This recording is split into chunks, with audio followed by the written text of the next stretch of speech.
Hi, I'm Joanna, and today we're going to design an invitation in Canva together.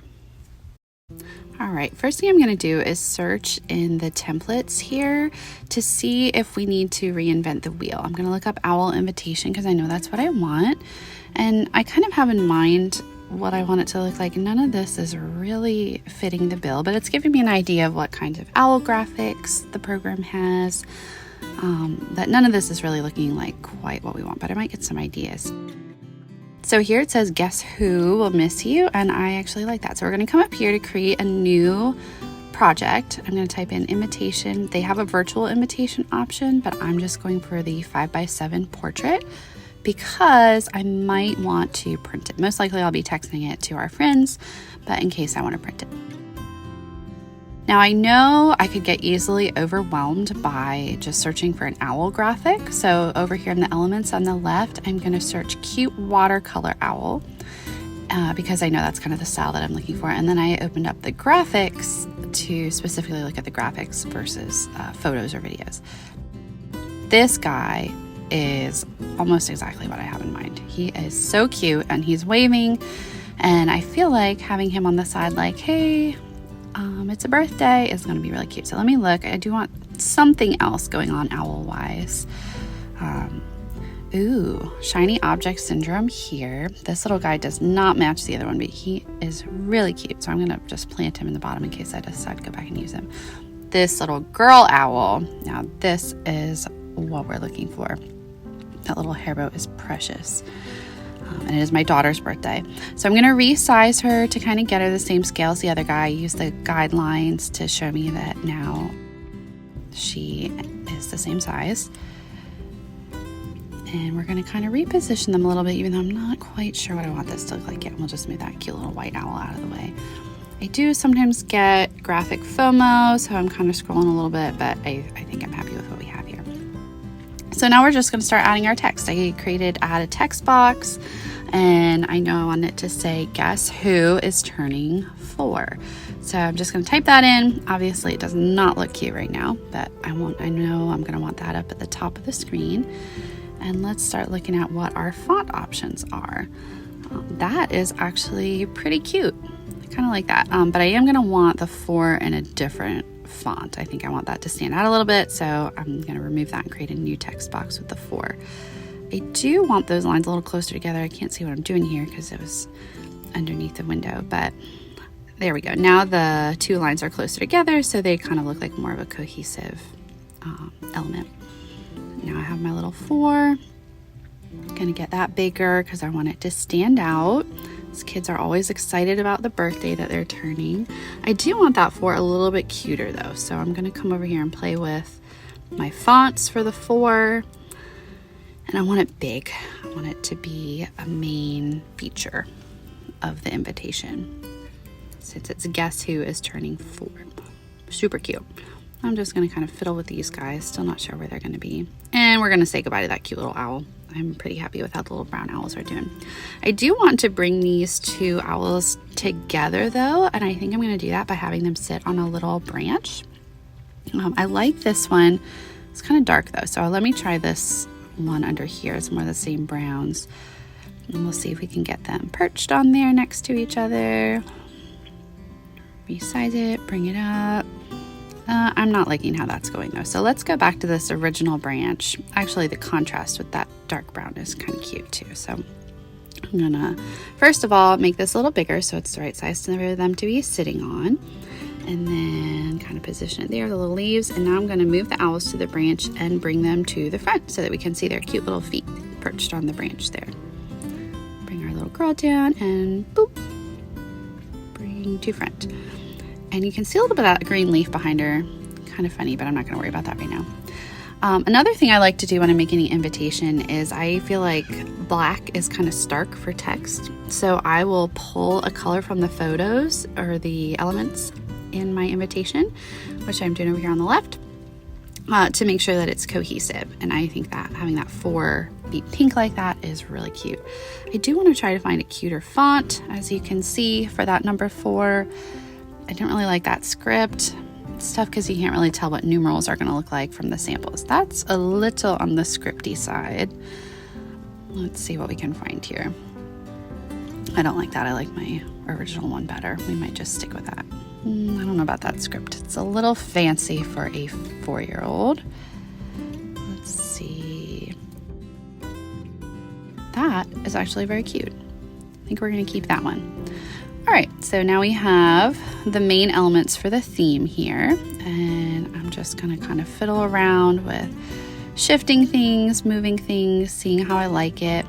I feel like these are all the stylistic elements of the invitation, and which is really what I want for the vibe as far as the cuteness factor. And then down at the bottom, I'm kind of starting to think that I'm going to add the important details of the invitation, the logistics, where it is, what time, all that kind of stuff. But we have our theme going on up here, which is kind of the fun part. I am going to right justify this text just to make it a little more balanced on my invitation. And I am debating about that font.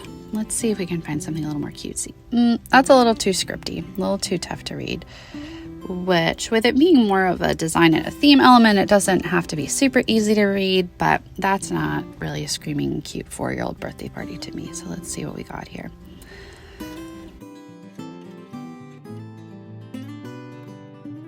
All right. Nope, I like that one even less. Go back.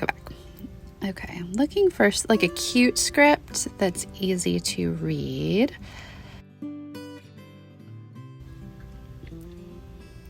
That is not easy to read.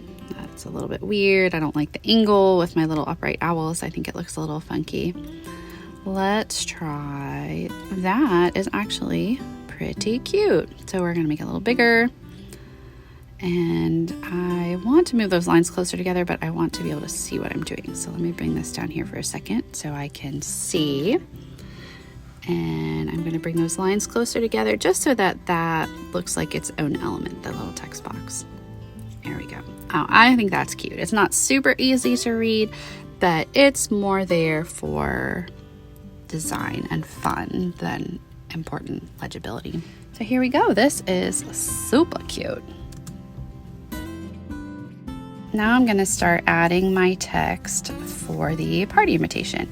And I usually like to, it seems like a duh, but in an invitation we want to say something along the lines of join us or come celebrate with us, just so that it's clear that you're inviting them to come. So I am going to say come celebrate. All right. I had a little bit of a snafu there with my technology, but I just switched the font here. I was originally wanting to match the font to the font up above, but I decided that I'm going to put my daughter's name in the scripty font to make it more decorative. And I'm looking to see, though, if that's really what I want to go with or if I want to switch it up a little bit. And I do not like that. That's more goofy, and we're looking for more cutesy. So let's keep looking. Oh, that's cute. That fits the bill. That passes the cuteness test. All right, now what I want to do is change the background of my invitation. I always feel like white is a bit stark, just like that black font.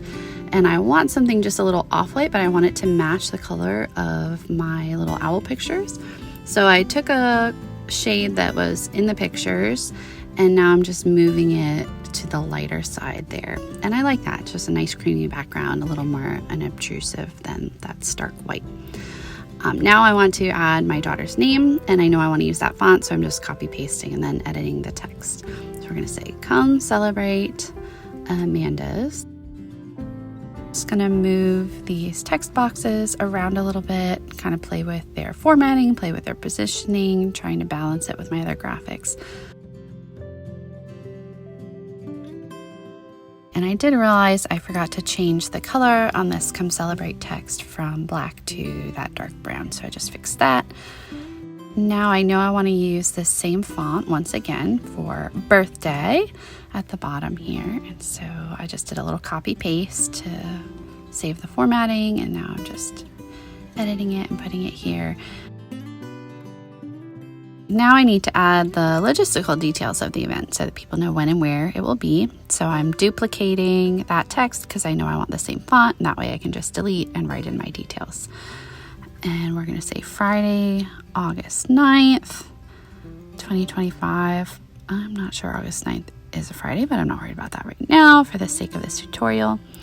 And really, you probably wouldn't need to put the year on an invitation. That should be pretty obvious, but we will leave it there for now. And I also need to add the location, the gymnastics place. And I do need to add the time as well. Very important. And then I think to put all that on one line. You can kind of break it up however you want to, however fits best in your design. And of course, we want to clarify which gymnastics place.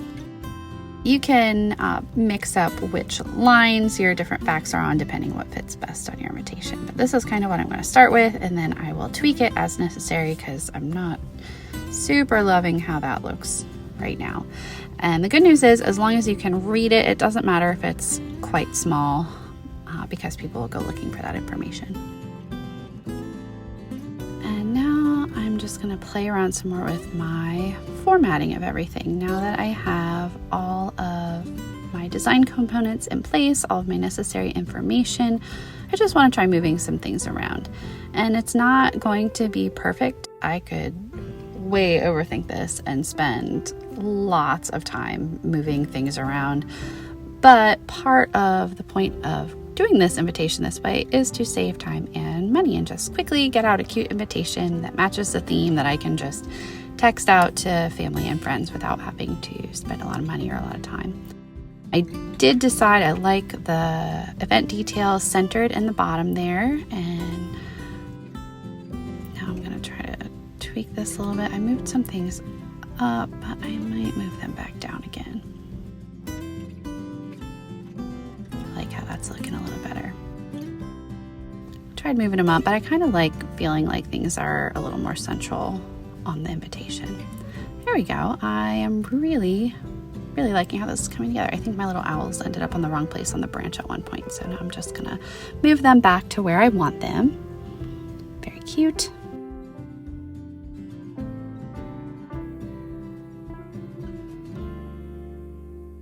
Now I'm fixing my branch.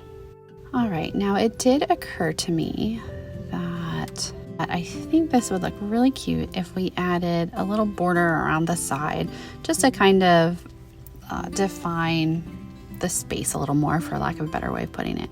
So I'm going to take this rectangle, rotate it so that it's oriented long ways or portrait instead of landscape, and just kind of bring it out. I just want it in a little bit from the edges of my invitation, and I'm going to center it using the guidelines that Canva automatically pulls up for you. Get it centered vertically and horizontally, and I am realizing that I cannot change the color of this border, so we're going to try again. I actually want a white border, so I'm going to search white border to get a little more specific. That is glowing. That's not the look I'm going for. Let's see what other options we have down here. Okay, now this one, it looks like I will be able to change the color. So I'm going to do the same thing. I'm going to rotate it 90 degrees so that it is oriented vertically instead of horizontally. And I'm going to pull it out so it's almost at the edge, and then I'm just going to center it vertically and horizontally. And here I can change the color, and I'm going to change it all the way to white. And then I want to move it into the background. So I'm gonna 2-finger click or right click, depending on if you're on a laptop or a computer, send it to the back, and here we go. Now it looks so cute. And I'm gonna make it just a little bit bigger. I don't want it to be weirdly small. And there we go. I feel like that added a lot, and I kind of like how the elements pop out over the border. I think that's very cute. All right, so here we have it. And it's not perfect, but it was quick. I'm gonna do a little bit more tweaking because I just can't help myself. But we did work out this invitation pretty quickly, and now I'm ready to share it. I'm gonna download it. I'm just gonna save it as a JPEG because that's an easy file to text, which is how I'm planning to distribute it. And I'm going to download it. I did download an earlier version of this document, so when I save it, it is going to ask me if I want to replace it, and I do, because it looks exactly the way I want it now. And And I'm happy with that. Here we are. Again, not perfect, but perfect for the occasion, and it took me less than 20 minutes. Hope y'all enjoyed. Let me know if you have any questions or if there's anything else helpful that I can share about designing invitations in Canva.